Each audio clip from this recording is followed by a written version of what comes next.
பகுதி மக்கள். எங்களுடைய பகுதியில பாதாள சாக்கடை பிரச்சனை ஏற்கனவே 1 வருஷமா இருக்கு. இருந்தாலும் கடந்த 35 நாட்களா தண்ணி பாத்தீங்கன்னா பூக்கார முஸ்லிம் தெரு, வடக்கு தெரு, மாதா கோவில் தெரு இந்த பகுதியெல்லாம் சாக்கடை தண்ணி சாலையில போயிட்டு இருக்கு.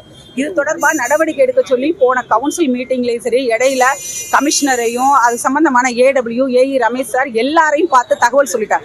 ஆனால் இது நாள் வரையில அந்த பாதாள சாக்கடை பிரச்சனையை யாரும் பார்க்கவே இல்லை. அந்த சாக்கடை தண்ணி ரோட்ல போறத ஸ்கூல் பிள்ளைங்க மிதிச்சுக்கிட்டே போயிட்டு இருக்காங்க. அதனால சுகாதார சீர்கேடு வருது. அதனால எங்க பகுதியில கிட்டத்தட்ட நிறைய பேருக்கு ஜுரம், வாந்தி இது போன்ற சூழ்நிலை ஏற்படுது. இது சம்பந்தமா நான் சொல்லி தகவல் பலமுறை சொல்லிட்டேன். இதுவரையிலும் நடவடிக்கை எடுக்கல.